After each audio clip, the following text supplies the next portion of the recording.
Oke, mungkin, kita mulai ya perkuliahannya, karena sudah saya tunggu lebih dari 5 menit, ternyata yang hadir baru 8 orang. Mungkin sebelum saya mulai, saya cek lagi suaranya, apakah suara saya terdengar? Mungkin ada yang bisa menjawab dulu You are now sebentar? unmuted. Oke, terima kasih, You are kita now mulai ya. muted. Kita mulai ya untuk, perkuliahan hari ini. Saya perbesar, tampilannya. Saya akan melanjutkan apa yang sudah kita bicarakan di hari Senin minggu lalu ya. Tapi sebelum mungkin saya memulai perkuliahan, lupa saya ada yang ingin saya sampaikan dulu, satu informasi, yaitu terkait dengan ujian atau UTS. Jadinya mungkin saya tidak akan menyelenggarakan UTS 2, jadi langsung UAS ya. Jadi akan langsung UAS saja, tidak ada UTS 2. Berdasarkan jadwal yang dikeluarkan oleh ITENAS, UAS untuk mata kuliah alat industri kimia itu akan dilaksanakan di tanggal 27 Juli ya. Jadi Anda mohon mempersiapkan saja untuk bahan UAS-nya. Ujian UAS-nya seperti biasa yang pernah dilakukan di UTS saat sebelumnya, di sekitar bulan Februari atau Maret kemarin. Jadi nanti saya akan menyampaikan soalnya di waktu yang sesuai dengan jadwal UAS-nya ITENAS, yaitu nanti akan saya berikan soalnya pas di waktu yang terjadwal ITENAS lewat WA Group ya, mohon diperhatikan. Kemudian Anda kerjakan sesuai dengan durasi waktu yang ada di soalnya, dan nanti saya memberikan waktu juga, ada waktu tambahan untuk Anda mengirimkan solusinya ke email yang nanti saya rujuk ya. Itu kira-kira mungkin informasinya. Nah, mungkin untuk perkuliahan saya akan memulai di sini. Minggu lalu saya sudah membahas terkait dengan alat pemisah padat cair, di mana untuk memisahkan padatan dari suatu cairan itu bisa dilakukan dengan 3 cara, yaitu sedimentasi, filtrasi, dan flotasi. Untuk flotasi dan sedimentasi kemarin sudah dibicarakan, dan terakhir saya masuk ke cara penyaringan atau filtrasi, di mana dalam pemisahan padatan dari cairan dengan cara filtrasi, kemarin sudah saya jelaskan bahwa gaya dorong dalam proses filtrasi, atau artinya penyaringan atau filtrasi itu akan terjadi kalau ada driving force atau gaya dorong. Gaya dorong dalam proses filtrasi adalah beda tekan. Jadi dengan perbedaan tekanan atau gaya dorongnya beda tekan tersebut, maka suspensi, artinya suspensi ini adalah padatan yang membawa cairan, akan mampu melewati medium atau filter ya, medium penyaring atau filter atau medium berpori, sehingga suspensinya lewat, padatannya tertahan, dan cairan atau filtratnya lewat. Kemarin saya ada sedikit tugas ke Anda, mungkin Anda mencarikan atau tidak, ini mohon jadi catatan buat Anda ya, mohon didengarkan atau mohon kalau perlu bisa dituliskan. Ini kemarin tugaskan ke Anda, apa bedanya antara filter klarifikasi dan filter ampas ya. Nah, saya jelaskan ke Anda secara singkat ya, ini point to pointnya. Anda nanti bisa mencari sendiri, harusnya sih sudah menjadi tugas Anda. Filter klarifikasi dan filter ampas, kalau ditinjau dari bentuk fisiknya, filter klarifikasi itu lebih tebal dibandingkan filter ampas. Satu itu perbedaannya. Kemudian filter klarifikasi itu kenapa bisa lebih tebal? Karena di dalam filter klarifikasi penyaringan terjadi di dalam penyaringnya, di dalam media penyaringnya. Karena penyaringannya itu ada di dalam media penyaringnya, maka itulah yang menyebabkan filter klarifikasi itu menjadi lebih tebal. Nah, kemudian kalau filter ampas gimana? Filter ampas itu penyaringan nanti padatannya itu akan menempel di permukaan media penyaring, ya. Nah, kemudian perbedaan yang lain adalah karena penyaringannya itu terjadi di dalam, untuk filter klarifikasi itu mengindikasikan ukuran pori dari filter klarifikasi pada umumnya lebih besar dibandingkan ukuran partikel padatan yang akan disaringnya. Ya, sehingga ukuran padatan yang akan disaring itu dia akan masuk ke dalam media penyaringnya, nanti dia akan menempel di dinding-dinding pori media penyaringnya di bagian dalamnya, akibat adanya gaya permukaan. Sehingga nanti padatannya menempel di dinding pori bagian dalamnya dan filtratnya atau cairan jernihnya lewat.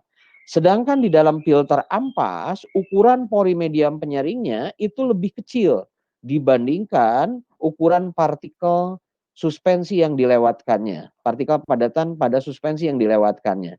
Akibatnya karena lebih kecil ukuran porinya, maka padatan akan tertahan di atas permukaan media penyaringnya. Itu yang membedakan, ya. Kemudian perbedaan yang lainnya, poin yang berikutnya, perbedaan lainnya antara filter klarifikasi dan filter ampas, biasanya pada filter klarifikasi, umpan suspensinya itu yang diumpankan memiliki kandungan padatan yang relatif sedikit. Karena yang diharapkan produknya adalah cairan jernih yang keluar dari media penyaring. Sedangkan untuk filter ampas, di sini mohon jadi catatan pada Anda, umpan yang biasa dilewatkan, suspensinya itu memiliki jumlah padatan lebih banyak atau konsentrasi suspensinya lebih besar. Karena yang diharapkan biasanya adalah padatan atau cake-nya yang nantinya menempel di permukaan media penyaring. Nah, itu kira-kira poin to poinnya untuk perbedaan antara filter klarifikasi dan filter ampas. Nah, saya lanjutkan ke pembahasan berikutnya. Karena gaya dorong dalam proses penyaringan itu adalah beda tekan, dan di dalam kemarin sudah saya jelaskan juga apa saja yang bisa menyebabkan perbedaan tekanan atau yang menyebabkan adanya gaya dorong dalam proses penyaringan itu. Kemarin ada 4 kalau Anda ingat ya, yaitu 1 karena adanya gravitasi atau perbedaan ketinggian. Jadi beda tekannya disebabkan oleh perbedaan gravitasi atau ketinggian. Jadi karena ada perbedaan ketinggian, maka ada beda tekan sebelum masuk ke media penyaring dan setelah masuk ke media penyaring. Contohnya kemarin adalah sand filter ya, sudah saya jelaskan, di mana sand filter itu adalah penyaring pasir, penyaring yang menggunakan media penyaringnya pasir. Yang kedua adalah filter press. Filter press itu adalah penyaring yang beda tekannya itu dilakukan dengan cara memperbesar tekanan di bagian awal. Jadi tekanan di bagian awalnya diperbesar sehingga terjadi perbedaan tekanan sehingga di situ penyaringan terjadi. Contoh penyaring yang menggunakan tekanan ini yang dicirikan dengan adanya pompa biasanya, yaitu kemarin adalah plate and frame filter press dan chamber filter press yang sudah saya jelaskan terakhir kemarin. Yang ketiga, jenis yang ketiga yang didasarkan pada yang menyebabkan perbedaan tekanan atau gaya dorongnya beda tekan adalah vakum. Ya, vakum itu adalah memperkecil tekanan di bagian akhir. Jadi suspensi bisa melewati medium penyaring dengan cara tekanan di bagian akhir, artinya tekanan yang setelah melewati medium itu kita perkecil, biasanya dengan hubungkan ke dalam pompa vakum salah satunya. Ya, nah untuk yang penyaring vakum ini saya lanjutkan ke slide yang ada di depan. Penyaring vakum yaitu penyaring yang menggunakan dengan cara bukan menggunakan dilakukan dengan cara memperkecil tekanan di bagian akhir yang menggunakan pompa vakum tadi dihisap. Ini alat penyaringnya adalah biasanya banyaknya jenisnya itu dikatakan sebagai daun penyaring atau leaf filter. Ya, daun penyaring, tipe daun penyaring. Nah, kira-kira Pak bentuk daun penyaring itu seperti apa? Nah, di sini saya coba akan lanjutkan ya ke slide di sini. Nah, ini kira-kira ini bentuk dari daun penyaringnya. Nah, daun penyaring ini bentuknya seperti ini. Ya, ini yang dikatakan daun-daun penyaring ini yang biasa dipakai dalam penyaring vakum. Kemudian daun-daun penyaring ini bisa disusun seperti ini. Daun-daun penyaring tadi itu bisa disusun secara vertikal, atau daun-daun penyaring itu bisa disusun seperti secara horizontal. Seperti gambar yang di kiri, ini daun-daun penyaring yang disusun secara horizontal, dan ini adalah yang disusun secara vertikal. Kemudian daun-daun penyaring ini setelah disusun vertikal atau horizontal, ini akan dimasukkan ke dalam suatu bak atau wadah yang berisi suspensi yang akan kita pisahkan padatannya. Jadi ini dicelupkan nanti, alat yang sebelah kiri atau kanan itu dicelupkan ke dalam bak atau suspensi. Kemudian di bagian dalam dari alat penyaring ini yang terdiri dari daun penyaring, ini ada lubang misalnya gambar yang sebelah kanan, itu dihubungkan dengan pompa vakum. Otomatis kalau dihubungkan dengan pompa vakum, maka bagian dalamnya ini adalah tekanannya rendah, dihisap. Maka ketika alat penyaring ini dimasukkan ke dalam wadah yang berisi suspensi, maka suspensi itu akan melewati medium penyaring yang berbentuk daun ini, nanti padatannya tertahan di dalam daun-daun penyaring, filtratnya akan melewati lubang ini terhisap ke pompa vakum, misalnya seperti itu. Nah, itu prinsip dari penyaring vakum, ya. Jadi ini posisinya bisa vertikal atau horizontal dan jenisnya macam-macam ternyata penyaring vakum ini. Ada tipe Moore, Kelly, sampai tipe tabung.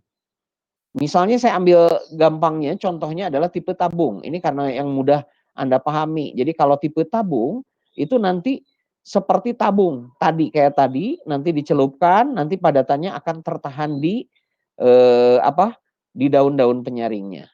Ya, Anda mohon pelajari. Ini tugas lagi buat Anda untuk melihat perbedaan antara tipe Moore, Kelly, Sweetland, dan yang lain-lainnya, itu apa sih bedanya? Tapi prinsip dasarnya seperti yang barusan saya jelaskan. Jadi Anda mohon harus sedikit belajarnya mencari nanti. Jadi bukan semua materi yang ada di saya nanti akan ditanyakan. Jadi di ujian mungkin saja ada pertanyaan-pertanyaan yang jadi PR buat Anda.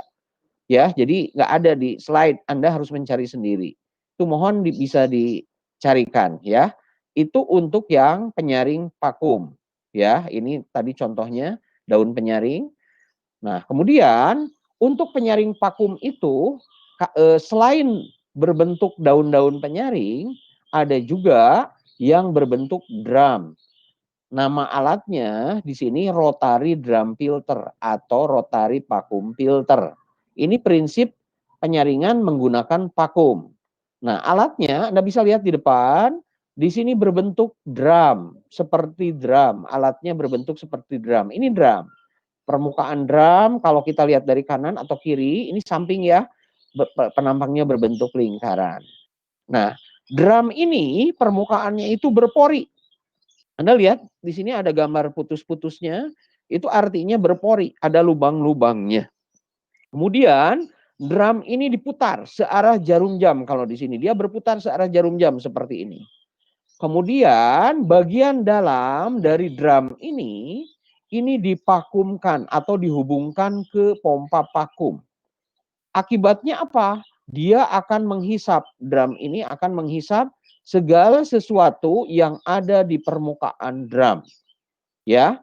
Nah, kemudian drum ini dicelupkan ke dalam wadah atau bak yang berisi suspensi. Nah, Anda tolong perhatikan, ini ada wadah atau baknya diisi suspensi. Suspensinya diilustrasikan yang berwarna biru muda.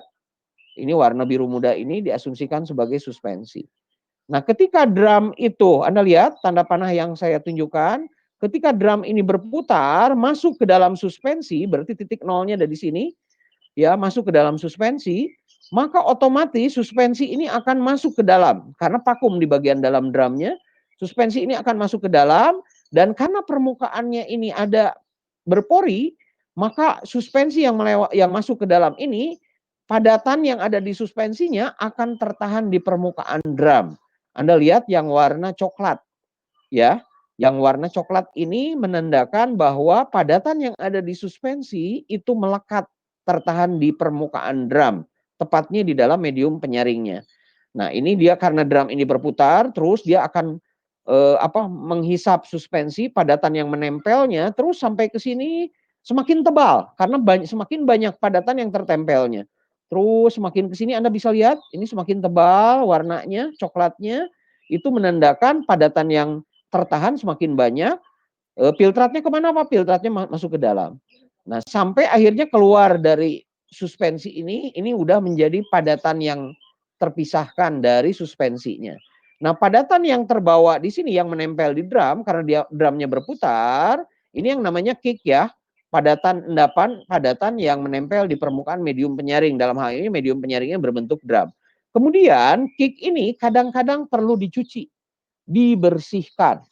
Maka biasanya masuk ke dalam zona ini ada washing water. Washing water itu air pencucinya untuk mencuci cake-nya. Jadi di sini padatannya dicuci oleh air. Setelah bersih, padatan ini masih tetap menempel di sini. Ini berarti penghilangan air. Dewatering zone ini adalah untuk menghilangkan air yang pengurangan air yang menempel, yang air itu ada di dalam endapan atau padatan yang menempel di permukaan drumnya. Terus ke sini sampai batas di sini ini endapan padatan yang menempel di permukaan drum ini akan dilepaskan dari drum menggunakan pisau. Ini pisau penggaruk atau pisau pengerok biasanya. Ini fungsi dari pisau pengerok ini untuk melepaskan endapan yang menempel di sini lepas. Ya, ini bisa menjadi suatu produk. Ya, ini padatannya, hasil dari endapannya. Sehingga ini akan terpisah. Nanti endapannya, padatannya ke sini, sedangkan filtratnya masuk ke tengah, ya, menuju pompa vakum. Nah, prinsip pemisahan ini alatnya dinamakan rotary drum filter atau rotary vacuum filter. Alat ini rotary drum filter, rotary vacuum filter ini biasanya diaplikasikan untuk memisahkan kristal. Saya sudah berbicara tentang alat pemisah kristalisasi. Di dalam kristalisasi itu ada padatan kristal dan sisa larutan yang tidak mengkristal. Untuk memisahkan kristal dan sisa larutan ini bisa kita menggunakan seperti ini. Jadi yang dimasukkan suspensinya atau campuran larutan yang tidak mengkristal dengan kristalnya ada di dalam wadah. Kemudian nanti padatan kristalnya akan terhisap melekat di permukaan drumnya kemudian dilepaskan. Mode likernya, sisa larutan yang tidak terkristal akan masuk ke dalam. Nah, itu aplikasinya dari pemisahan kristal dan sisa larutan yang tidak mengkristal. Bisa menggunakan rotary drum filter atau rotary vacuum filter. Ya, alatnya selain seperti yang tadi, ini bisa juga alatnya dibuat seperti ini. Ini sama, ada drum yang berputar bagian. Kalau tadi searah jarum jam berputarnya, ini berlawanan dengan arah jarum jam ke sini, berputarnya ke arah kiri. Ini wadahnya dari yang akan kita pisahkan, suspensi yang akan kita pisahkan, bagian dalamnya divakumkan, dia berputar ke sini, maka padatannya Anda bisa lihat, padatan yang ada di dalam suspensinya akan menempel, suspensinya akan melewati drum, padatannya menempel di sini, di permukaan drumnya, terus naik ke atas, ini kick atau endapannya. Nah, dilepaskannya ini tidak menggunakan pisau penggaruk, tapi ini sudah dibuat seperti ini. Jadi ketika lewat ke sini, ini dilekukan, maka produknya akan jatuh. Nanti ini ada seperti kain penyaring. Ini kain penyaring yang dilekatkan pada drum. Dia akan ngambil lagi, nanti dilepaskan lagi dan seperti ini. Seterusnya. Nanti padatan yang ada di suspensi akan keluar sini, sedangkan filtratnya masuk ke dalam drumnya. Ini adalah rotary vacuum filter atau rotary drum filter. Ya, ini ada ilustrasi perbedaan dari slide ini, perbedaan yang di atas. Anda mohon perhatikan, ini yang di atas ini adalah flat and frame filter press kan, yang kemarin sudah saya jelaskan. Ini filter tekanan. Jadi kalau dalam ini tipenya adalah flat and frame. Jadi umpan masuk dari salah satu lubang, bisa dari bawah, bisa dari atas. Gambar dari ini, dari atas kemarin sudah saya jelaskan kan ya. Ini ada platnya, ini plat nih. Ini ada premnya, ada media penyaring. Plot media penyaring biasanya dari kain penyaring, dari kain.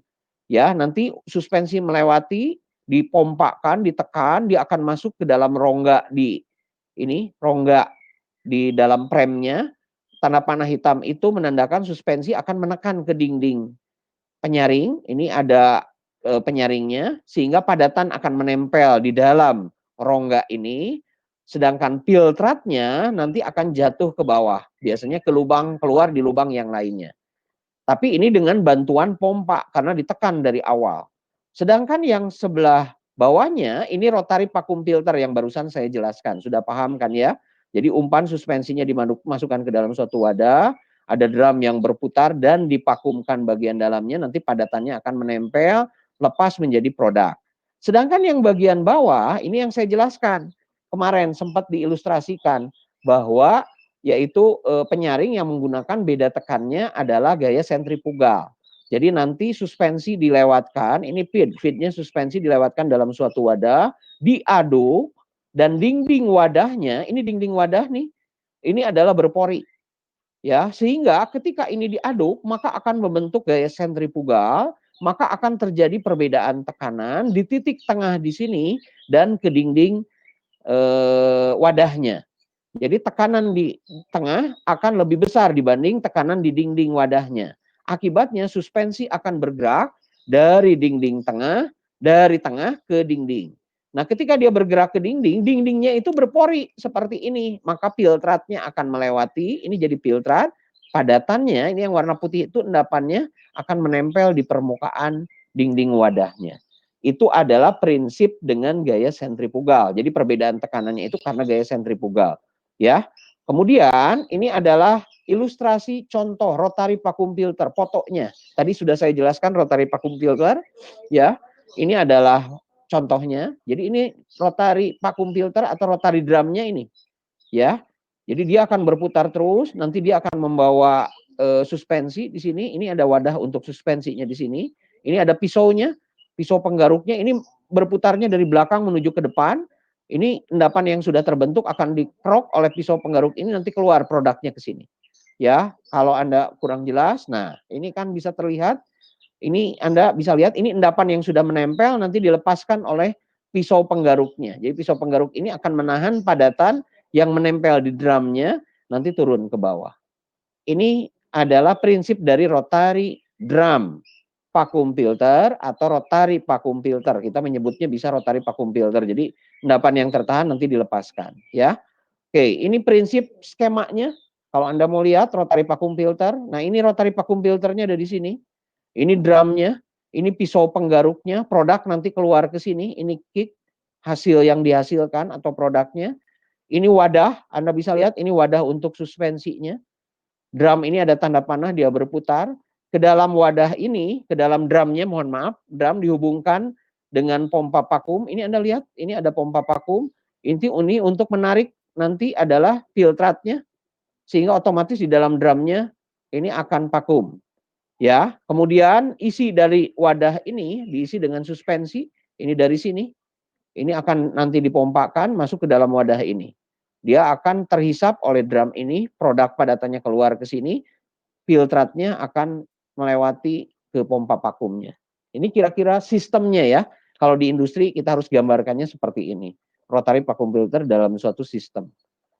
Nah, itu kira-kira ya materi terkait dengan alat pemisah padat cair. Jadi sudah kita selesaikan, Anda tinggal membaca kembali. Nanti kalau ada pertanyaan, saya akan berikan di waktu di jam terakhir ya, kurang lebih sekitar nanti di jam 9 kurang 10. Saya akan melanjutkan dulu ke materi baru ya. Ke materi baru yaitu alat pemisah debu. Karena waktunya sudah mepet di pertemuan hari ini terakhir ya. Pemisah debu ini, alat pemisah debu ini tidak lain adalah untuk memisahkan padatan dari suatu gas atau udara. Kalau tadi yang kita bicarakan adalah memisahkan padatan dari fasa cair. Nah, kalau ini adalah memisahkan padatan dari gas atau udara, ya. Nah, saya akan mulai dengan slide apa sih pertimbangan kenapa padatan itu, dalam hal ini debu, debu itu masuk dalam kategori padatan yang sangat halus ya, kecil sekali. Biasanya memisahkan padatan dari gas atau udara itu untuk memisahkan padatan yang ukurannya sangat halus. Ya, makanya itu dikatakan debu. Kenapa sih kita perlu memisahkan padatan atau debu ini dari gas atau udara? Nah, ini ada 4 pertimbangan, mohon diperhatikan oleh Anda. Ini adalah pertimbangan ketika kita mau memisahkan padatan atau debu dari udara atau gas. Yang pertama Pertimbangan pertama adalah pertimbangan kesehatan.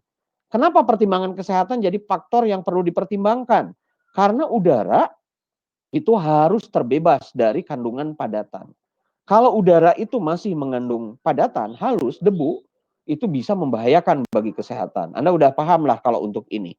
Sehingga ini perlu kita pisahkan. Misalnya yang terjadi di industri semen. Produk semen itu ukurannya halus sekali. Dan itu biasanya di lokasi sekitar industri semen, udaranya itu sudah kena polusi. Artinya polusinya itu diakibatkan oleh padatan halus yang tercampur dengan udara. Sehingga industri semen itu untuk menanggulanginya di beberapa sisi itu harus dilengkapi dengan alat penangkap debu. Nah, itu contohnya. Jadi pertimbangan kesehatan karena membahayakan kalau padatan masuk ke dalam tubuh, misalnya ke paru-paru bersama dengan udara, kalau lama-kelamaan terakumulasi itu bisa membahayakan. Yang kedua, pertimbangan kebersihan lingkungan. Anda paham kan? Kalau udara yang mengandung debu atau gas yang mengandung debu itu dibiarkan, nanti lama-lama biasanya akan turun secara gravitasi. Ya, dia akan terpisah. Misalnya tadi rumah-rumah yang berada di sekitar industri semen, itu biasanya kalau alat pemisah debu, alat penangkap debu di industri semen itu kurang bagus, maka biasanya kaca, lantai, terutama sekali genting di rumah-rumah di sekitar industri semen itu akan banyak ditempeli oleh debu-debu tersebut. Nah, ini akan berdampak pada kebersihan lingkungan. Yang ketiga, untuk mendapatkan debunya. Jadi ini kebalikannya. Jadi debu yang terbawa oleh udara itu kita ambil debunya kembali karena kita berharap itu. Nah, saya masih ngambil contoh di industri semen. Di industri semen itu ada salah satu bagian yaitu packing atau pengemasan menjadi semen itu dikemas menjadi ke kantung-kantung semen yang biasanya misalnya yang dijual ukuran 50 kg atau 40 kg. Nah, ketika dia di packing atau dikemas tadi, ada semen yang lepas ke udara. Nah, maka itu kita pisahkan selain tadi untuk kesehatan, kebersihan lingkungan, kita harapkan juga semennya itu kalau ditangkap kembali, disatukan bisa menjadi produk kembali. Ya, jadi kita harapkan debunya malah yang kita ambil. Ya. Dan yang keempat adalah pertimbangan ekonomi. Tadi kalau kita ambil kembali semennya, jadi lumayan kan bisa dijual kembali. Jadi artinya daripada itu terbuang begitu. Jadi kalau pertimbangan ekonomi itu jadi lebih menguntungkan. Makanya harus dilengkapi di dalam di ruang packing, di tempat bagian bagging atau packing dilengkapi dengan alat penangkap debu supaya tidak terjadi polusi dan debunya bisa tertangkap kembali. Ya, itu kira-kira pertimbangan kita kenapa perlu memisahkan padatan halus atau debu dari udara atau gas ya. Kemudian kita masuk ke cara. Kemarin kita bicarakan bagaimana memisahkan padatan dari suatu cairan.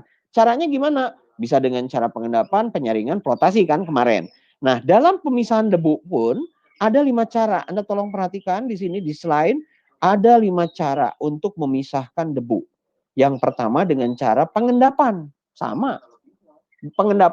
Pengendapannya oleh gaya berat atau gravitasi. Jadi nanti debu yang ada di udara, debu yang ada di gas itu dibiarkan saja mengendap dengan sendirinya, turun sehingga akan terpisah nanti debunya padatannya dari udaranya. Itu hanya mengandalkan gaya berat. Sedangkan yang kedua adalah memisahkan debu itu dengan cara pengendapan juga, tapi menggabungkan antara gaya berat plus gaya sentrifugal. Ini untuk mengantisipasi debu yang berukuran lebih kecil lagi. Nggak bisa kalau hanya mengandalkan gaya berat. Kalau kemarin di pemisahan pada cair, kalau pemisahan pada cair, di situ adalah untuk debu halus, untuk padatan halus yang lebih besar dari 200 mes, kan kemarin sudah saya jelaskan seperti itu adalah dengan cara flokulasi kan, membuat ukuran menjadi lebih besar. Bisa dilakukan flokulasi itu salah satunya dengan pengadukan. Ya. Nah, kalau ini pengendapannya itu untuk yang lebih halus lagi, itu gaya berat digabungkan dengan gaya sentrifugal. Jadi udara yang mengandung debu halus tadi diputarkan terlebih dahulu membentuk gaya sentrifugal. Nah, gaya sentrifugal itu akan membantu mempercepat nanti debu itu turun secara gravitasi. Jadi nanti akan menggabungkan gaya berat plus gaya sentrifugal. Yang ketiga, masih dengan cara pengendapan, tapi pengendapannya dengan cara elektrostatik. Jadi bantuan listrik. Jadi nanti udara yang mengandung debu atau gas yang mengandung debu itu dilewatkan pada medan listrik sehingga debunya akan menempel ke salah satu elektroda. ya, nanti udara yang berikutnya udara yang melewatinya akan bersih, padatannya akan tertahan di salah satu elektroda, mengendap di salah satu elektroda. Itu menggunakan listrik. Kemudian cara yang keempat, seperti juga pada pemisahan padat dengan cairan, kita saring menggunakan filtrasi atau penyaringan. Jadi padatan udara yang mengandung debu kita lewatkan ke dalam media yang berpori, penyaring, padatan yang akan tertahan, udara bersihnya lewat. Sedangkan cara yang kelima adalah dengan scrubber atau pembasahan. Jadi udara atau gas yang mengandung debu itu kita basahi dengan cara dispraykan air atau dipercikan air ke udara yang mengandung debu. Maka nanti debunya itu padatannya akan terikat oleh air, turun secara gravitasi ke bawah, udaranya jadi bersih. Nah, fenomena pembasahan ini, pemisahan debu dengan cara pembasahan ini biasanya saya contohkan ketika terjadi hujan, peristiwa hujan. Hujan itu turun. Sebelum hujan turun, udara itu di sekitarnya misalnya kotor, banyak mengandung padatan. Nah, ketika hujan itu turun, berarti air itu dipercikan. Nah, air percikan itu akan menarik padatan yang ada di udara. Ya, sehingga nanti akan terpisah padatannya, tertarik oleh air, udara di sekitarnya jadi bersih.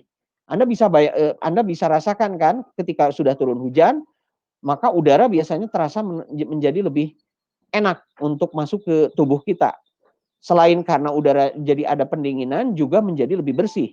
Nah, ciri padatan yang terbawa oleh air, Anda lihat biasanya setelah hujan, kalau di lantai rumah, misalnya, kok jadi kotor tiba, karena itu percikan hujan itu, air hujan itu membawa padatan yang ada di udara. Nah, itu prinsipnya adalah scrubber atau pembasahan, ya. Kemudian berikutnya adalah pertimbangan pemilihan alat. Nanti saya akan jelaskan, alat pemisahan debu itu banyak jenisnya.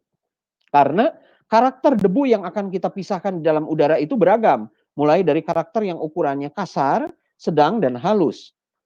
Dan banyak lagi karakter dari debu atau padatan yang akan kita pisahkan. Nah, sekarang ketika kita mau memilih alatnya, alat pemisah debu, bagaimana kita mempertimbangkan untuk memilih alat pemisah debunya? Ya, seperti apa pertimbangannya? Jadi kita harus memilih alat pemisah debu yang mana gitu ya di sini. Maka pertimbangannya di sini ada 5 untuk memilih alat pemisah debu. Yang pertama adalah ukuran partikel debunya. Tadi yang saya katakan, sebelum kita memilih alat, kita lihat dulu ukuran debunya kira-kira ukurannya halus, sedang, atau kasar. Nah, itu jadi pertimbangan. Yang kedua, kapasitas. Kapasitas itu adalah kaitannya dengan banyak atau sedikitnya dari debu yang akan kita pisahkan. Tidak semua alat itu sama, bisa untuk kapasitas besar. Ada alat yang hanya untuk kapasitas kecil atau sedang. Yang ketiga, sifat dari debu. Sifat dari debu ini perlu diperhatikan. Ada debu yang memiliki sifat, artinya memiliki sifat seperti ini. Dia bersifat toksin, racun. Nah, ini hati-hati, alat pemisah debu yang harus kita pilih harus seperti apa nih? Supaya jangan, kalau bersifat racun kan bisa berbahaya gitu ya. Nah, ini harus diperhatikan. Ada juga sifat itu dikaitkan dengan dia debu itu cenderung melayang karena halus tadi. Nah, ini alat pemisah debunya seperti apa nih untuk debu yang nggak bisa turun-turun gitu ya. Nah, ini kaitannya dengan sifat karakter dari debu itu sendiri. Kemudian yang keempat, dalam mempertimbangkan pemilihan alat pemisah debu adalah konsentrasi dalam gas buang yang diperbolehkan. Artinya, ini adalah ada kaitannya dengan pengolahan limbah polusi udara. Nah, udara itu kan sama dengan limbah cair. Udara di lingkungan itu ada ambang batasnya, baku mutunya. Udara itu harus bersih dari padatan dengan baku mutu sekian. Konsentrasi. Konsentrasi itu menyatakan jumlah padatan yang ada di dalam udara atau gasnya. Misalnya yang paling mudah Anda tahu jelaga. Jelaga itu artinya ada padatan halus sekali. Biasanya arang yang nyatu dengan udara atau gas. Sehingga kelihatan udara atau gas itu menjadi hitam. Nah, itu tidak diperkenankan dibuang ke udara begitu saja. Ada ambang batasnya, harus berapa banyak arang atau padatan itu boleh dibuang ke lingkungan. Nah, ini ada kaitannya. Setiap alat akan memiliki, ini ada kaitannya nomor 4 dan 5 itu, akan memiliki efisiensi pemisahan yang berbeda-beda. Satu alat hanya bisa memisahkan 50% saja. Ada alat yang bisa memisahkan 80% debunya. Ada alat yang bisa memisahkan 99%. Nah, itu kita pilih berdasarkan efisiensi pemisahan dan ada kaitannya dengan konsentrasi. di udara atau gas itu ketika dibuang ke lingkungan. Nah, ini ada kaitannya. Nah, pertimbangan-pertimbangan itulah yang harus kita lakukan ketika kita mau memilih alat. Ya, itu yang mohon diperhatikan oleh Anda. Kemudian yang berikutnya ini adalah kita mulai membahas satu persatu. Tadi kan untuk alat pemisah debu itu caranya bisa dilakukan dengan ada 5 cara ya. Ini pengendapan oleh gaya berat, pengendapan oleh gaya berat plus gaya sentrifugal, pengendapan dengan cara elektrostatik, penyaringan, dan pembasahan. Nah, saya akan membahas satu persatu dengan menampilkan beberapa contoh alatnya, mulai dari pengendapan oleh gaya berat atau gaya gravitasi. Ya, ini slide-nya. Jadi untuk pengendapan berdasarkan gaya berat murni, hanya mengandalkan gaya gravitasi. Ya, ini biasanya alatnya itu diaplikasikan untuk debu yang berukuran besar atau kasar. Jadi kalau hanya mengandalkan gaya berat saja pemisahannya, ini ini ukuran debunya harus kasar, cukup besar. Kalau diukur besarnya itu sekitar 750 mikron. Jadi ini masuk dalam debu yang berukuran kasar. Artinya mudah dipisahkan hanya dengan gaya gravitasi. Pengendapan hanya memanfaatkan gaya berat, tadi sudah saya jelaskan. Biasanya digunakan di bagian awal pada rangkaian sistem pemisah debu. Loh, Pak, memisahkan debu itu ada rangkaiannya? Ada. Biasanya dalam memisahkan debu itu kita membuat rangkaian, awalnya kita pisahkan debu yang berukuran kasar dulu, sedang, sampai berikutnya halus. Nah, untuk memisahkan debu yang berukuran kasar, biasanya kita aplikasikan ini, pengendapan berdasarkan gaya berat. Makanya ini biasanya di dalam rangkaian pemisah debu, alat yang berdasarkan pengendapan berdasarkan gaya berat, itu diletakkan di bagian awal. Ini makanya pernyataannya itu. Untuk memisahkan dulu yang kasarnya terlebih dahulu. Ya. Kemudian alatnya Anda bisa perlihatkan namanya settling chamber. Ya, jadi kalau kemarin di alat pemisah padat cair namanya settling tank kan, alat pengendap sederhana. Ini namanya settling chamber. Anda bisa lihat di sini, chamber itu wadah. Jadi nanti udara atau gas yang mengandung padatan halus debu, Anda bisa lewatkan ke sini. Ini ada chambernya wadah. Maka ketika dilewatkan, debu yang berukuran paling besar, otomatis dia akan jatuh lebih awal secara gravitasi mengendap. Kemudian debu lagi yang berukuran lebih kecil akan jatuh di berikutnya. Pastinya yang sebelah kanan itu debu yang ukurannya semakin kecil lagi. Ya, baru nanti udara yang melewati ke sini itu dianggap udara yang sudah kandungan padatannya berkurang. Ini nggak hilang sama sekali, masih ada. Karena biasanya pemisahan debu dengan cara seperti ini hanya mengandalkan gaya berat, ini hanya memisahkan sekitar 50-60% saja. Artinya masih ada 40-50% padatan itu masih terbawa oleh udara atau gas. Ya. Nah, ini hasil endapan debu di sini atau padatan ini Anda bisa lihat di sini, ini kasar, sedang, halus ya. Kalau dari ukuran ini paling besar, yang sebelah sini ini bukan halus, maksudnya ukurannya lebih kecil. Ya, tapi catatannya ini efisiensinya hanya 50-60%, artinya masih ada 40-50% yang masih terbawa ke sini. Ya. Jadi ini hanya untuk yang debu yang berukuran kasar. Nah, ini settling chamber tadi skemanya kalau digambarkan 3 dimensinya seperti ini. Jadi udara yang mengandung debu lewat ke sini, nanti endapan debunya akan turun ke bawah sini. Ya, yang turun ke sebelah kanan pastinya ukurannya lebih kecil dan sisa udaranya atau gasnya akan melewati ke sebelah kanan. Masuk sebelah kiri, keluar sebelah kanan, ini menjadi udara yang kandungan padatannya sudah relatif sedikit, ya. Kemudian yang berikutnya ini skemanya. Ternyata alat pengendap berdasarkan gaya berat di sini, pemisah debu ini bisa dimodifikasikan supaya efisiensi pemisahnya maksimal. Ya, salah satunya adalah dengan membuat penampangnya bergerigi. Ya, seperti ini. Ini penampang dari samping depan. Kita buat seperti ini. Kayak lembaran seng yang bergelombang. Lembaran seng yang bergelombang, Anda bayangkan lembaran seng bergelombang dipasang. 1, 2, 3, dan seterusnya. Ini seolah-olah seng bergelombang. Kalau lihat dari atas kan hanya garis-garis saja kalau bergelombang itu. Nah, ketika udara yang mengandung debu atau gas yang mengandung debu dilewatkan, maka otomatis udara tersebut akan membentur ini. Dia akan ini membentur ke sini, dan ketika membentur, maka padatan debunya akan turun secara gravitasi. Nanti lewat lagi, terbentur lagi ke sini.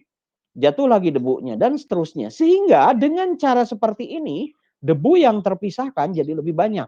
efisiensi pemisahannya jadi semakin tinggi dengan cara seperti ini. Atau bisa dengan cara udara atau gas yang mengandung debu itu dilewatkan, ini dipasangi bepol di dalam chambernya itu dipasangi bepol. Kalau ini kan dipasangi seperti lembaran seng yang bergelombang, kalau ini enggak dipasangi bepol, ada sekat-sekatnya. Sehingga ketika udara yang mengandung debu itu lewat membentur ke dinding bepolnya, padatannya debunya jatuh. Nanti berikutnya udaranya itu lewat lagi, membentur lagi ke sini, padatannya jatuh. Lewat lagi, membentur lagi ke sini. Nah, ini pun bisa menaikkan efisiensi pemisahan. Jadi udara yang keluar ke sebelah kanan itu bisa kandungan padatannya sudah lebih sedikit dibandingkan tanpa menggunakan bevel ini.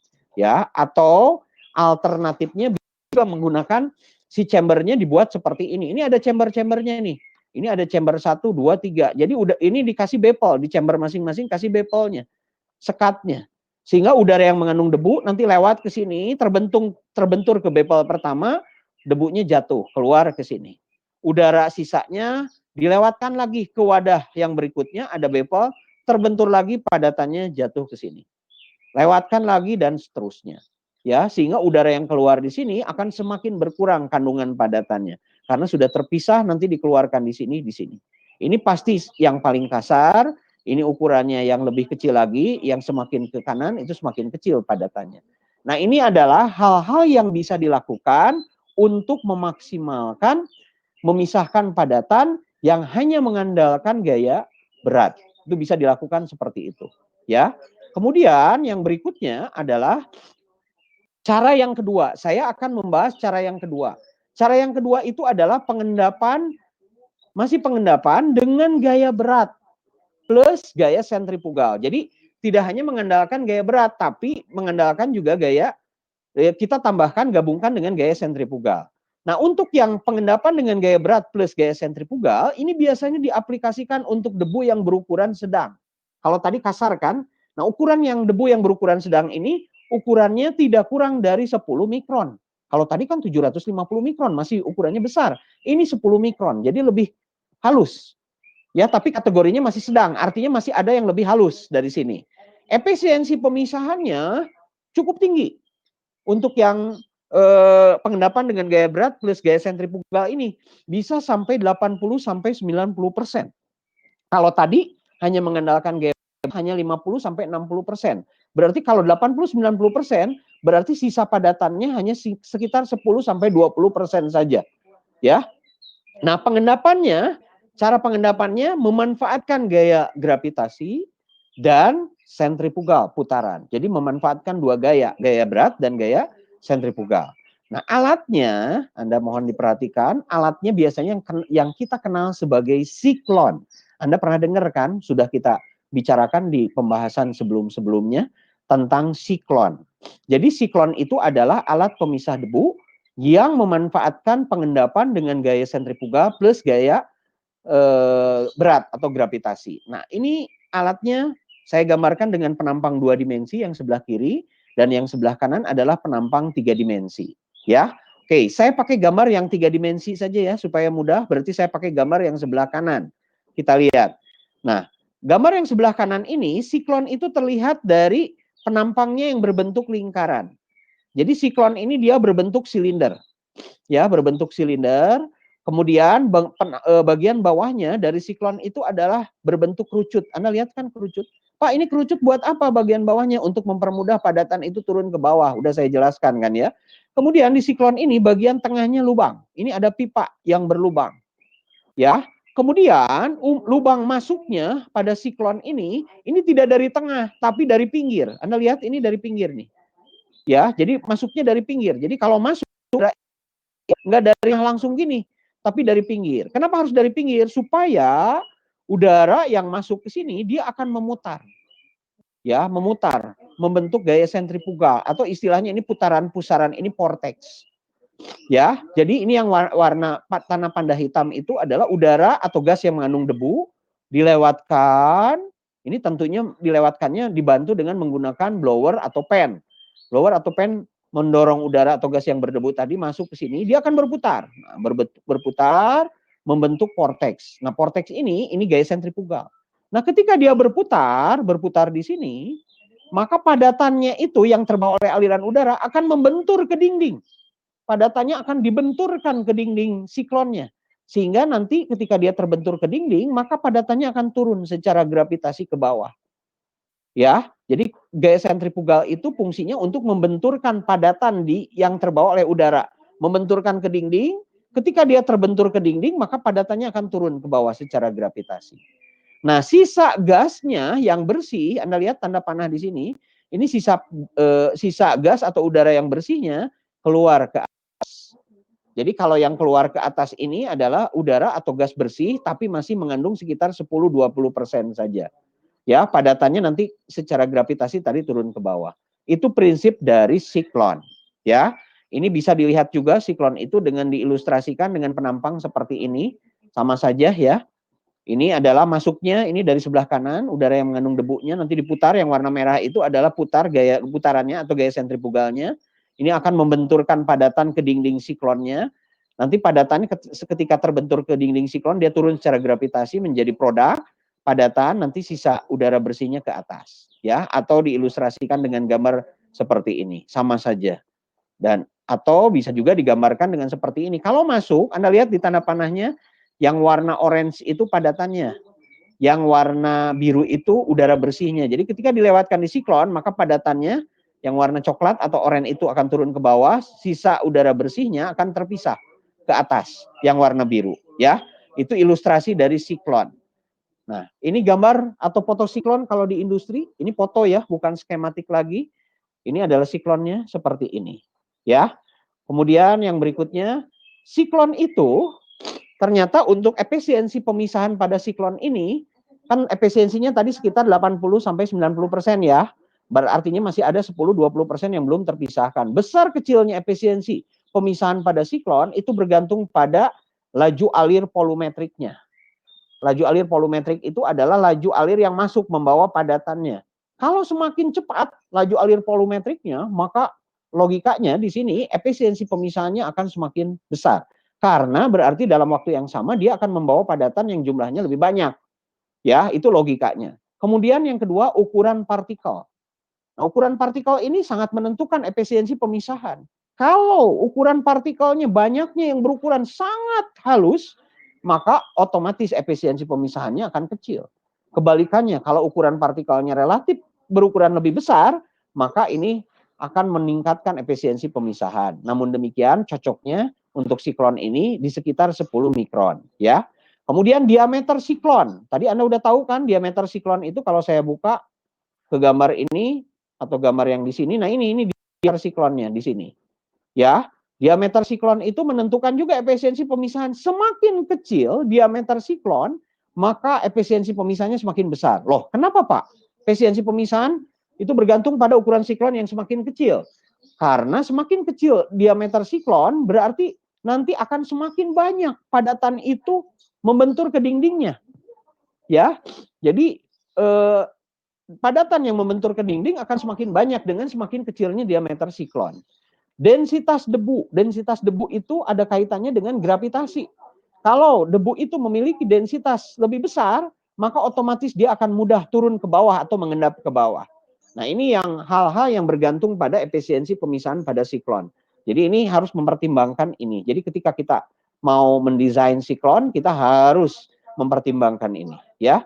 Kemudian dalam siklon ada yang namanya faktor pemisahan. Faktor pemisahan pada siklon itu membandingkan antara gaya sentrifugal berbanding gaya berat. Kan Anda udah tahu tadi di dalam siklon itu ada gaya sentrifugal, gaya berat. Nah, gaya sentrifugal dibandingkan gaya berat, Fs per Fg, di mana dalam sentrifugal itu bergantung pada kecepatan tangensial, pangkat 2 dibagi, kalau gravitasi tadi dipengaruhi oleh jari-jari siklon dikali gravitasinya. Ya, nah ini bisa besar kalau kecepatannya tadi semakin besar. Ini akan semakin besar faktor pemisahannya kalau R-nya semakin kecil. R-nya semakin besar, R-nya semakin kecil, maka pemisahannya akan semakin besar. Ini kan sebagai penyebutnya. Makin kecil R, berarti ini jari-jarinya semakin kecil, maka perbandingan Fs per Fg-nya akan semakin besar. Itu akan semakin baik. Ya. Jika kecepatan tangensial ini semakin cepat, semakin baik faktor pemisahannya. Tapi dibatasi. Tadi kecepatannya semakin cepat, dia membawa padatannya dalam waktu yang sama dia akan banyak gitu. Tapi ini ada batasannya, nggak boleh juga terlalu cepat. Kecepatan tangensial itu nggak boleh terlalu cepat juga, ya.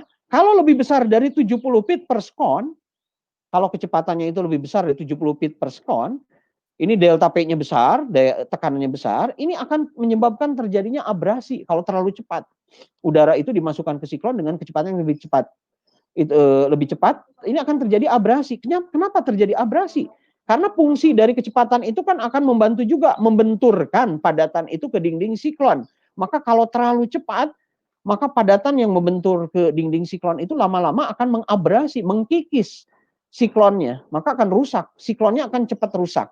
Ya, jadi nggak boleh terlalu cepat juga. Nah, itu yang perlu dipertimbangkan. Ada batasannya maksimum di 70 feet per second. Kemudian yang berikutnya adalah siklon itu ternyata tidak dipasang hanya satu, bisa dipasang lebih dari satu. Itu yang dinamakan dengan multi siklon. Jadi multi siklon itu adalah siklon yang dipasang lebih dari satu. Dalam satu sistem alat pemisahnya terdapat lebih dari satu siklon, itu multi siklon. Nah, kelebihan multi siklon kalau dipasang lebih dari satu itu bisa memisahkan debu yang ukurannya sampai dengan 5 mikron. Kalau tadi dengan single siklon hanya sampai 10 mikron. Kalau ini bisa 5 mikron. Dan efisiensi pemisahannya bisa mencapai lebih dari 90%. Kalau tadi kan dengan single hanya 80-90, ini bisa lebih dari 90%. Itu perbedaannya multisiklon. Ya, ini alatnya multisiklon itu. Jadi di dalam satu sistem siklonnya banyak nih di dalam. Ya, nanti padatan yang dihasilkan dia akan turun secara gravitasi ke bawah. Kemudian yang berikutnya adalah ini adalah contohnya foto skala pilot plan. Ini multisiklon. Ini siklon 1 2 3 4. Ini juga ada 4 siklon. Ya. Contohnya ini multisiklon. Ini kalau di industri foto dari multisiklon seperti ini ya. Mungkin kurang jelas tapi saya hanya menunjukkan aja di industri kalau multisiklon ada siklon 1 2 3 4 dan seterusnya.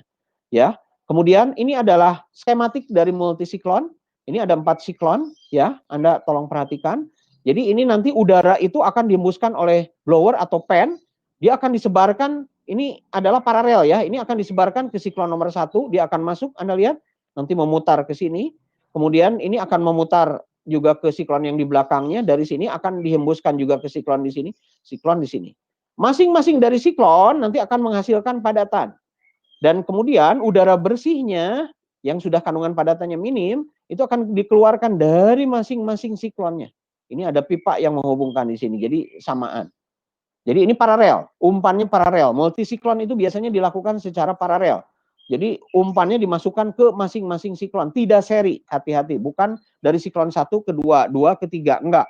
Jadi langsung berbarengan. Ya, oke, itu adalah contoh multisiklon. Nah, saya akan menjelaskan berikutnya adalah pengendapan secara elektrostatik. Ini cara yang ketiga. Jadi pengendapan yang memanfaatkan medan listrik sebenarnya. Jadi nanti gas yang mengandung debu atau padatan yang mengandung udara yang mengandung debu itu dilewatkan ke medan listrik. Medan listrik ini terdiri dari 2 elektroda, biasanya elektroda positif dan negatif. Diberikan listrik maka akan ada aliran elektron dari satu elektroda ke elektroda yang lain. Jadi ketika dia mengalir itu artinya ionisasi ya. Kalau ada aliran elektron itu ionisasi, maka nanti ketika elektron itu mengalir dari kutub positif dari kutub negatif ke kutub positif itu akan ketika udara yang mengandung debu dilewatkan maka akan menyebabkan debu itu akan terbawa oleh aliran elektron tadi. Jadi debu yang dilewatkan bersama dengan udara, debunya akan terbawa oleh aliran elektron. Menempel ke salah satu elektroda pengumpul ini. Ya. Nah, ini akan mengendap ke elektroda pengumpulnya. Sedangkan udara yang lewat jadinya bersih. Nah, alatnya dinamakan dengan elektrostatik presipitator. Di industri semen banyak ini.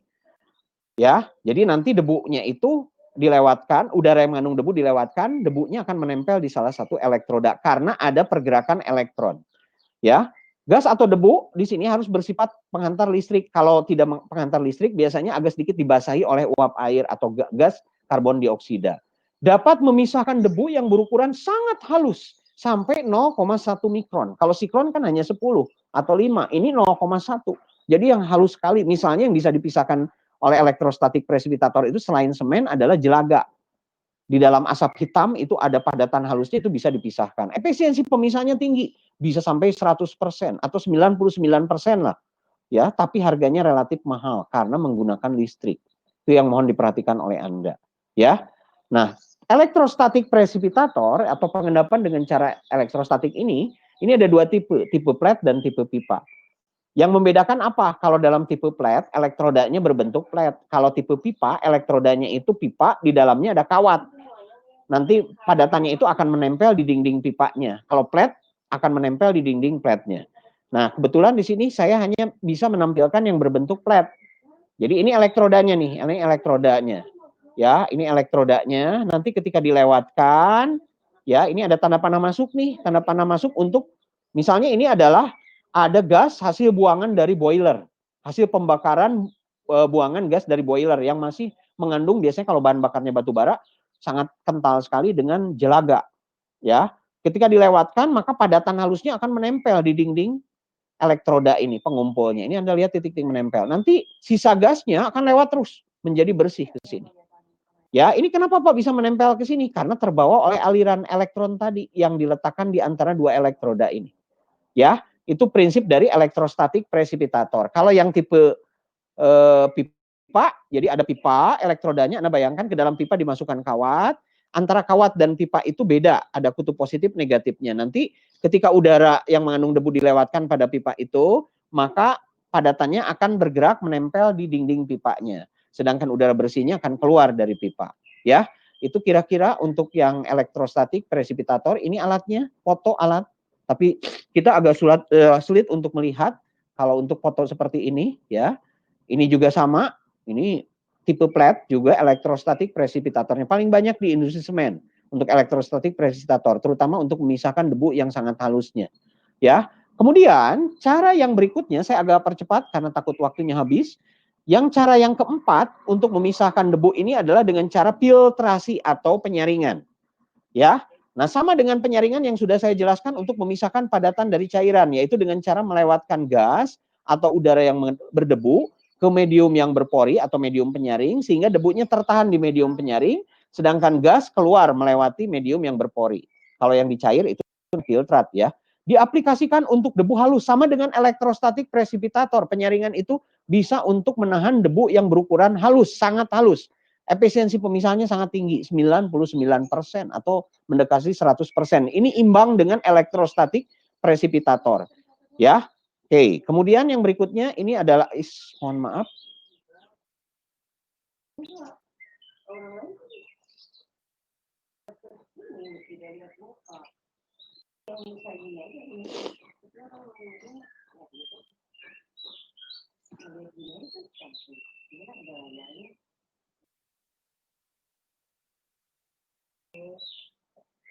Mohon maaf ya.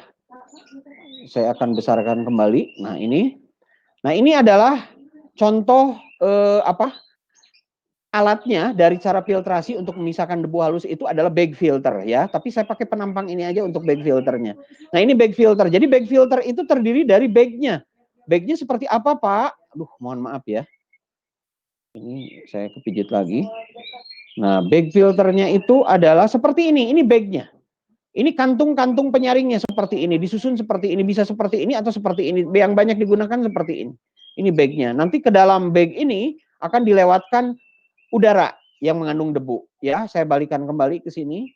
Nah, ini bag filternya itu nanti adalah udara yang mengandung udara atau gas yang mengandung debu dilewatkan ke sini ke kantung-kantung penyaring tersebut, kemudian ke dalam kantung penyaring itu akan tertahan padatannya, udara sisanya yang melewati medium penyaring, bagnya, itu akan keluar ke sini. Jadi penyaringnya itu menggunakan kain penyaring.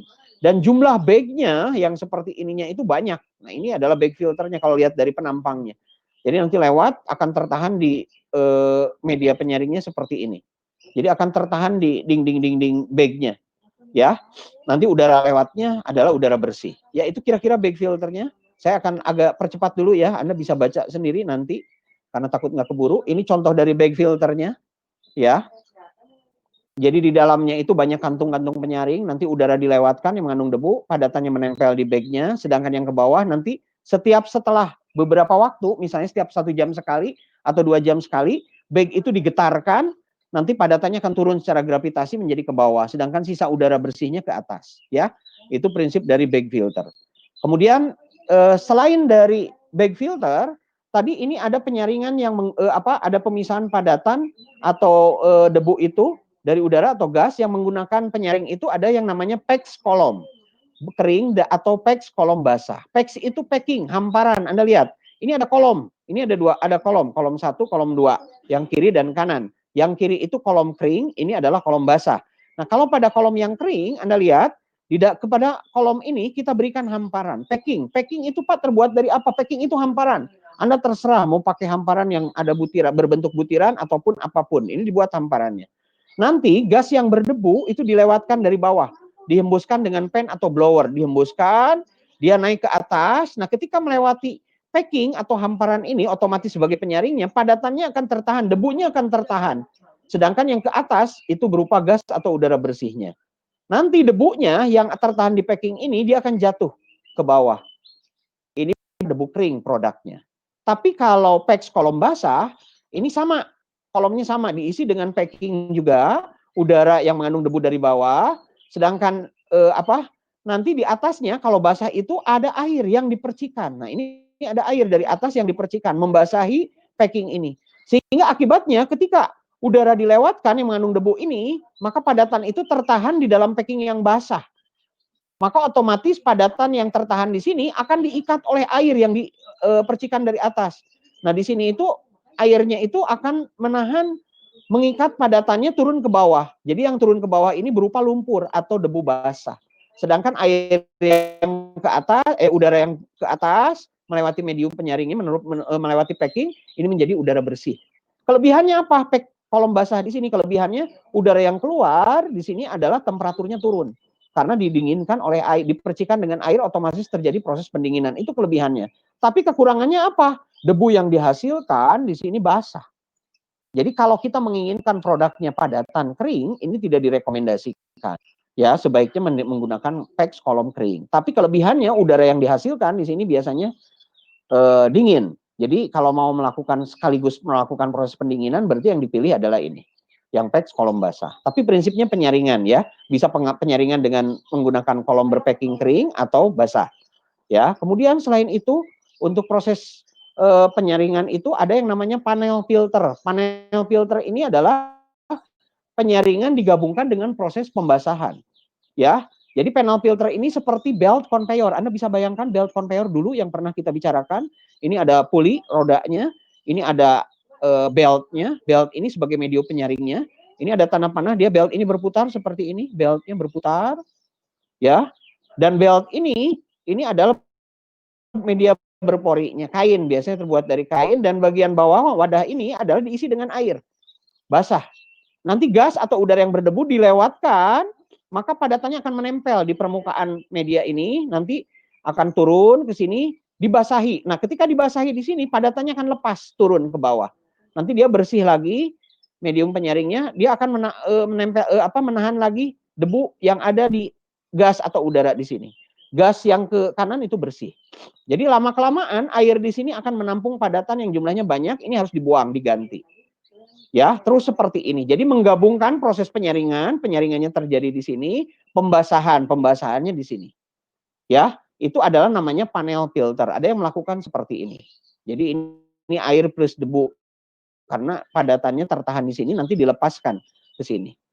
Ya, oke. Nah, cara yang terakhir yang akan saya bicarakan untuk memisahkan debu atau padatan yang terbawa oleh aliran udara atau gas adalah dengan pembasahan atau scrubber.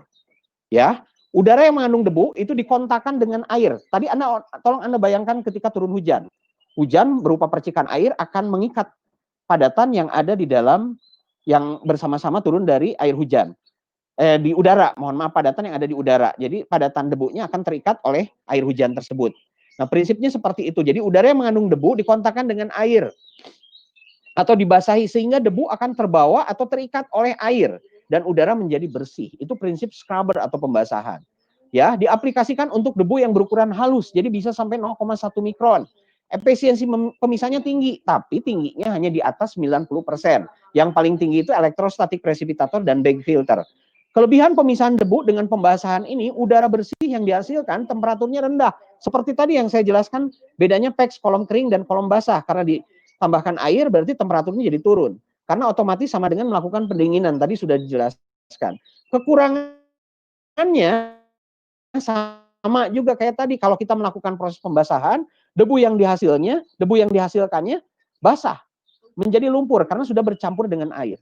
Ya, sehingga untuk memperoleh debu kemari kalau menjadi kering harus butuh proses pengeringan, butuh energi. Ini tidak direkomendasikan. Jadi kalau yang untuk proses pembasahan ini, kalau yang kita harapkan adalah udara bersihnya. Kalau yang diharapkan padatannya, ini tidak direkomendasikan karena hasilnya basah. Ya, oke. Prinsipnya, saya pakai gambar yang berikutnya aja. Prinsipnya ini. Jadi nanti gas atau udara yang mengandung debu masuk dari bawah, sebelah kiri ini tanda panahnya, dikontakkan dengan air yang dipercikan. Selalu harus dipercikan airnya. Kenapa Pak? Harus dipercikan. Supaya memperbesar luas permukaannya. Luas permukaan kontak itu akan besar kalau diperkecil ukuran airnya. Jadi ukuran air dikecilkan dengan cara dipercikan. Biasanya dibuat lubang-lubang di sini sehingga air yang turun jadi memercik. Nah, air yang memercik di sini akan mengikat debu yang dilewatkan dari sini. Debunya nanti yang terikat oleh air turun ke bawah, sedangkan yang ke sebelah kanan ini udara bersih. Ya, itu prinsip pembasahan atau scrubber. Kemudian yang berikutnya, alatnya seperti apa Pak untuk alat pembasahan ini? Sebenarnya alatnya banyak yang menggunakan prinsip pembasahan untuk memisahkan debu atau alat penangkap debu ini. Salah satunya yang ingin saya bicarakan di sini namanya adalah cyclonic scrubber. Ya, cyclonic scrubber itu adalah alat pemisah debu yang berdasarkan atas cara pembasahan. Ya, kita lihat sekarang alatnya seperti apa sih cyclonic scrubber ini? Alatnya adalah berbentuk seperti silinder. Ini ada silinder. Jadi namanya juga siklonik, sama dengan siklon, ada silindernya. Cuman ini bagian bawahnya tidak harus kerucut. Ini silinder, kemudian di bagian tengahnya tolong ini ada lubang-lubang dan dia berputar. Ini berputar dan ke dalam pipa ini, pipa yang berlubang-lubang ini dimasukkan air, water in. Air yang dipompakan sehingga air ketika dipompakan dia akan keluar percikan. Anda bisa lihat percikan. Ini dan percikan ini memutar nantinya di sini. Seperti ini. Kemudian udara yang mengandung padatan atau gas yang mengandung padatan, ini kelihatan kan ada padatannya, ini tanda panah hitam, dilewatkan di sini dengan bantuan fan atau blower. Dilewatkan. Masuk ke sini, dia akan berputar karena dia pipa berbentuk silinder, penampangnya lingkaran, maka dia akan berputar membentuk gaya sentrifugal udara di sini. Nah, ketika dia membentuk gaya sentrifugal, di sini otomatis dia akan kontak dengan percikan air yang ada di sini. Nah, air yang memercik di sini akan mengikat padatan yang terbawa oleh udara yang memutar di sini. Nanti padatan yang sudah terikat dengan airnya akan turun ke sini. Ini water out. Nah, water out di sini itu airnya tidak bersih, sudah membawa padatan yang awalnya dari udara padatannya. Nah, sisa udaranya atau gasnya keluar ke atas. Ini ada ini ada kipas di atasnya untuk membantu supaya udara atau gas itu naik ke atas keluar ke sini. Biasanya diletakkan pen atau kipas di bagian atasnya. Ya, itu kira-kira cyclonic scrubber dengan cara pembasahan. Jadi untuk memisahkan padatan yang terbawa oleh aliran udaranya dengan cara dibasahi. Ini dibasahi dengan ada percikan air. Ya, nanti padatannya akan terikat oleh butiran air tersebut turun ke sini menjadi lumpur atau padatan yang tercampur dengan air, udara bersihnya ke atas. Itu prinsip dari cyclonic scrubber. Ya, itu prinsip dari cyclonic scrubber. Nah, ini sebenarnya materinya saya hanya bisa menjelaskan sampai sini karena yang berikutnya sebenarnya ada materi yang tidak harus terlalu lama untuk dijelaskan karena tapi waktunya nggak akan cukup, kurang lebih mungkin sekitar 10 menit lagi ini nggak akan cukup. Ini yang berikutnya materinya itu adalah alat klasifikasi atau pemilah padat-padat. Jadi artinya bagaimana kita memisahkan padatan dari suatu padatan lain. Misalnya dengan diayak kemarin, ukuran padatan dipisahkan dengan padatan lain yang ukurannya berbeda. Kita pisahkan berdasarkan misalnya untuk memisahkan di sini sifat bahan, sifat magnet. Kita pisahkan padatan yang bersifat magnet tidak, logam dan non logam, listrik yang bisa mengantarkan listrik dan tidak. hidrofil dan hidropop. Anda udah tahu kan kalau padatan yang mengendap ke bawah atau mengapung ke atas gitu ya. Rapat massa densitas yang mengendap lebih dulu itu densitasnya lebih besar. Ukuran partikel tadi ya, bentuk bulat dan lonjong. Nah, ini bisa dijelaskan di sini sebenarnya ya. Kalau ini magnetic puli artinya memisahkan padatan, ini ada magnetnya, padatan yang nanti mengandung, ya padatan bercampur logam dan logam. Maka yang logamnya akan menempel ke sini, terpisah ke sini. Ini yang non logamnya. Nah, itu magnetic puli. Ya, ini sama magnetic puli juga. Ini kalau ada padatannya akan menempel di magnetnya, nanti terpisah ke sini, sisa yang non logamnya ke sini. Ya, ini mohon maaf saya agak cepat, nanti Anda bisa baca sendiri. Ini sama, Anda kelihatan kan ada padatannya yang menempel nanti ke bawah sini, sisa yang bukan padatan yang bersifat logamnya langsung jatuh ke bawah. Kemudian ini sama alatnya, foto alat. Ini yang drum, ini alatnya berbentuk drum separator, sama saja. Ini kalau tadi belt conveyor, ini magnetnya warna merah. Nanti ketika dilewatkan ya ada yang menempel ke magnet, ada yang lewat. Kemudian kalau berdasarkan listrik, ini alatnya. Ini kalau berdasarkan listrik sama, ada yang bersifat konduktor, menempel ke sini. Kalau diberi listrik di drumnya, ada yang bersifat isolator. Ya. Kemudian saya pernah menjelaskan tentang saringan mesh. Nah ini ukuran saringan mesh itu, Anda biasanya menyaring menggunakan ini. Ini misalnya panjangnya 1 inci, kalau 20 mesh berarti dalam 1 inci panjang ini ada 20 lubang. Kalau 200 mesh, dalam 1 inci panjang ada 200 lubang, berarti semakin besar mesh, ukurannya semakin halus kan gitu ya. Nah untuk memisahkannya gimana? Nah ini biasanya kalau udah jadi bentuk ayakan ini nanti disusun, ya mohon maaf.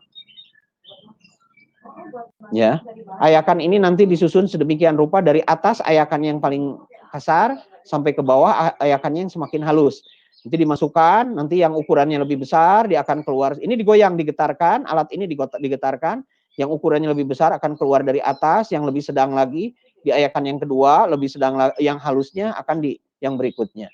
Itu kira-kira mungkin ya kalau terkait dengan ukuran untuk memisahkannya, ini alatnya ya, kalau bentuk alat ininya ayakannya nanti yang ini yang kasar keluar, sedang dan seterusnya ya untuk ukuran. Nah ini kalau berdasarkan tadi densitas settling chamber, jadi udara yang mengandung debu atau padatan tadi nanti ini akan terpisah. Ini padatan yang lebih kasar, sedang dan halus. Ini adalah klasifikasi, juga masuk ke alat klasifikasi.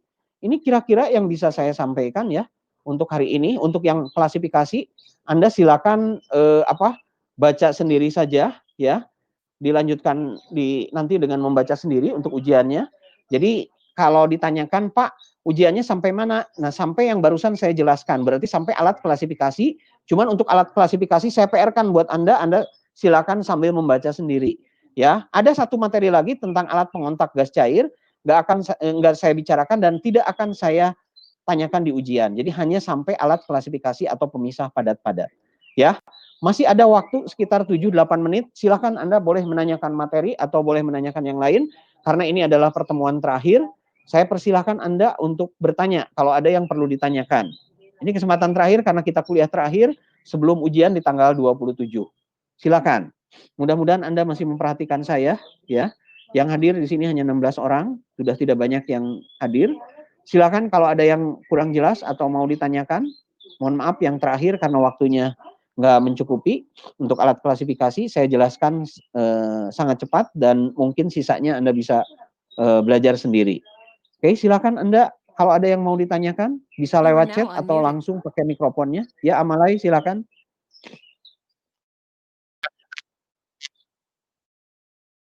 Elektrostatik ya, pipa.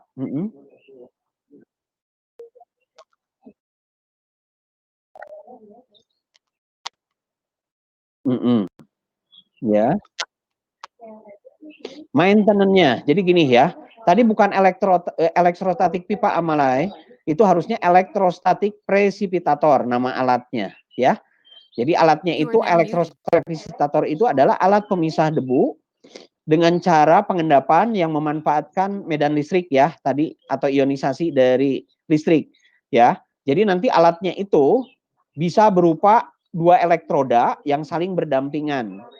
Tadi elektrodanya tadi kan bisa berupa pipa, bisa berupa plat ya. Nah, ini saya tunjukkan. Jadi ini ada elektrodanya, ini plat, ini juga sama, biasanya berbentuk plat.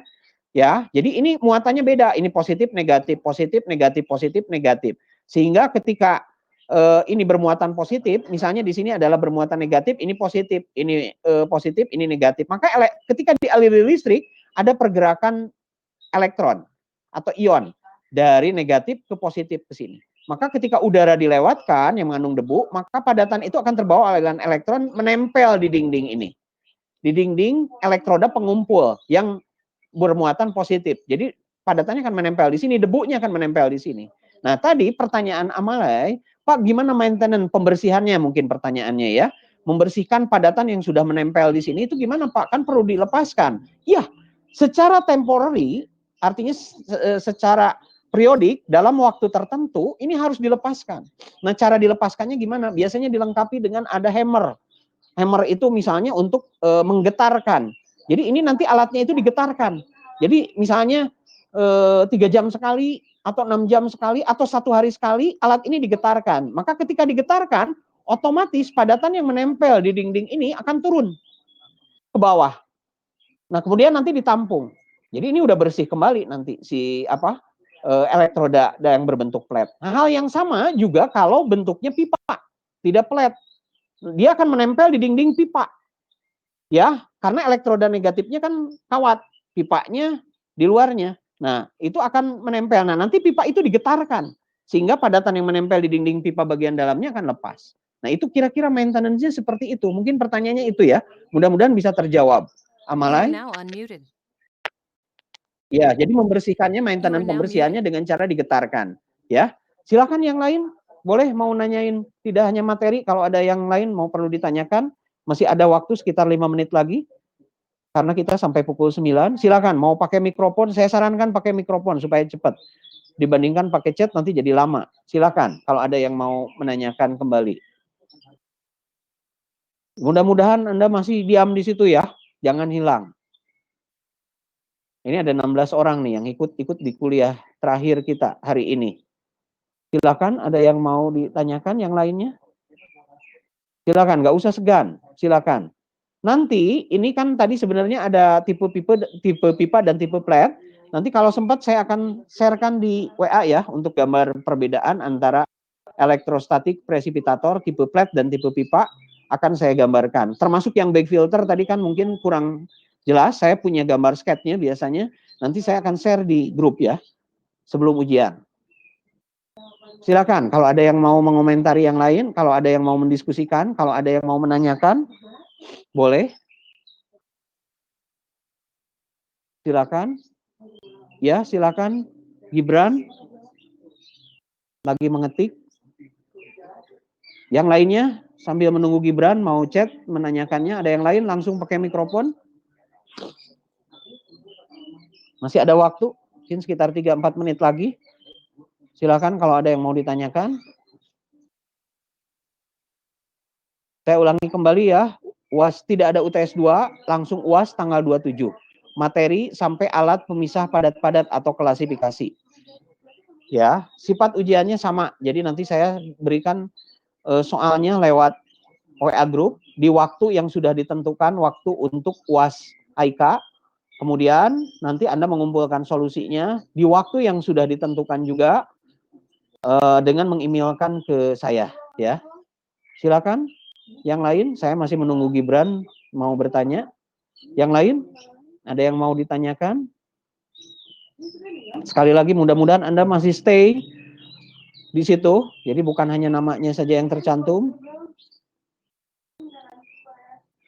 Silakan Gibran, sudah. Saya masih menunggu. Yang lain kalau ada yang mau bertanya. Mohon beberapa PR yang saya tadi sampaikan, Anda cari ya. Bisa saja saya tanyakan nanti di ujian dari beberapa yang tadi saya sampaikan. Perbedaan tadi misalnya filter klarifikasi dan ampas, tadi sudah saya jelaskan poin per poinnya. Itu harus jadi catatan buat Anda karena di slide tidak ada. Silakan, kalau ada yang mau bertanya atau menanyakan, saya masih tunggu.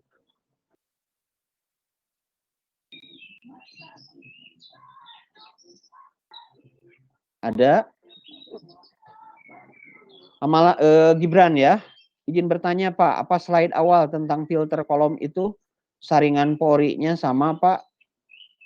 Oh, nggak bisa pakai mic katanya di sini, jadi pakai chat di sini. Pada slide awal tentang filter kolom itu saringan porinya sama Pak. Nah, saya nggak tahu ini Anda untuk menanyakan yang filter kolom yang mana, mungkin ini ya. Nah ini mungkin saya mengasumsikannya ini ya, Gibran. Maksud Anda di slide ini bukan? Tolong dijawab dulu. Oh, oke, ya ini kan. Nah kalau ini pertanyaannya apakah ini saringannya sama? Ini saringannya sama. Kita asumsikan bisa dibuat sama. Ini namanya packing. Packing itu hamparan. Definisi packing itu hamparan. Hamparan sesuatu. Jadi ada kolom diberi hamparan. Itu namanya packing. Hamparan ini bisa berupa butiran atau apa. Sama. Cuman ini dibuat kering, kalau ini dibuat basah. Basahnya karena apa? Ada percikan air. Jadi sama. Kalau di sini langsung gas yang mengandung debu, debunya langsung tertahan di packing ini, di hamparan ini. Sama. Jadi mau terbuat dari butiran-butiran gitu ya, pasir silakan aja di sini. Kalau ini nanti si hamparannya itu dibasahi oleh air di atas dari sini, sehingga nanti gas yang debu ini nanti debunya akan tertahan oleh hamparan ini dan terikat oleh air sehingga jatuh ke bawah. Itu bedanya. Ini mah apa? Padatannya basah, ini padatannya kering. Udaranya ini lebih dingin karena dikontakkan dengan air. Itu kira-kira ya. Jadi kalau pertanyaan saringan porinya sama Pak? Sama. Ya, jadi ini saringannya itu berupa hamparan. Jadi kayak pasir, ketika saya menjelaskan sand filter, pasir di apa? Ditaruh di sini, nah itu menjadi hamparan, dia berpori kan, ada pori-porinya. Antara pasir dan yang satu dengan yang lain ada porositasnya, itu sebagai porinya. Ya, itu kira-kira Gibran mungkin jawabannya. Mungkin ada yang lain? Silakan. Saya kasih kesempatan di sini. Ada extra time? Cukup? Yang lain? Karena waktunya habis ya di sini. Udah lewat 9:01. Mungkin nanti kalau ada pertanyaan berikutnya, kalau ada yang tidak jelas, Anda jangan segan. Bisa di-share ke grup WA atau mau langsung WA ke saya.